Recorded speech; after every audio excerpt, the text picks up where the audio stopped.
Karakteristike finalne smeri.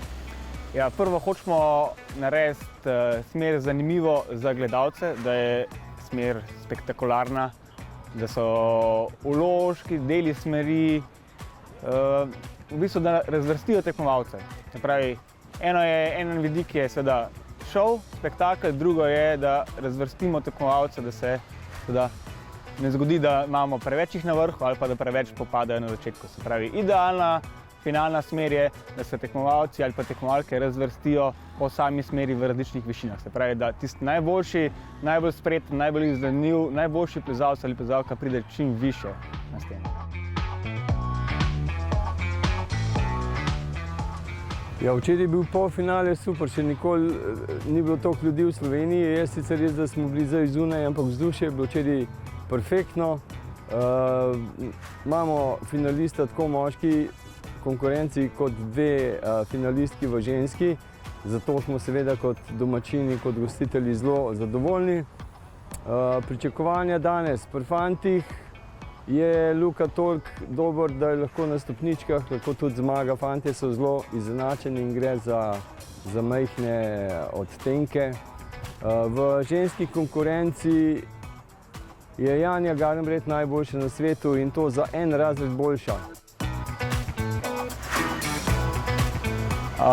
Ponavadi je tako, da smo ekipa postavljavcev, različni, vsak ima neke svoje karakteristike. Naredimo plan, kje hočemo, da bi smer potekala po steni, naredimo selekcijo uprinkov, volumnov lesenih in potem začnemo v bistvu po inspiraciji, po neki kreativi, po občutku za plezalne gibe smer počasi sestavljati gor. In potem se, vidite, za mano se prvo postavijo grifi na steno, potem sledi pa v bistvu ta pomembnejši del, ki je testiranje. Vsi od nas gremo smer večkrat čez po različnih delih, po daljših delih, da probamo v bistvu ujeti tisto točko, za katero mislimo, da je težavnost smeri potem ravno prava. Se pravi, ne sme biti smer prezahtevna, da se nam zgodi, kot sem rekel, da ne popadajo tekmovalci, tekmovalke dol na istem delu, ali pa prelahka, da ne pride vsi do vrha. Se pravi, to je ta zafrknen del, po domače povedano, poslovalskega dela, da ujamemo ta prava težavnost smeri. Športna infrastruktura, bilo kakšna, pomeni ogromno za vsakogar. Jaz verjamem, da je to za naš šport res velik korak naprej. Bom rekel, definitivno za aktualne člane reprezentance, bodisi članske kot mladinske. Mislim, da je pomembno, da ohranjamo tekmo takega kova v Sloveniji.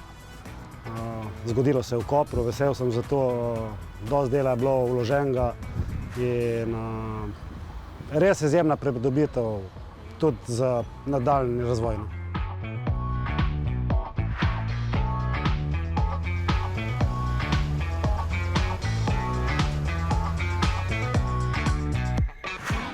Jaz mislim, da to je itak največji vrhunec oziroma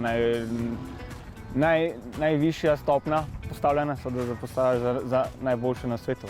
Toda vedno je izziv, je stresno, je naporno, je fizično, ampak je tudi veliko zadovoljstvo pri tem.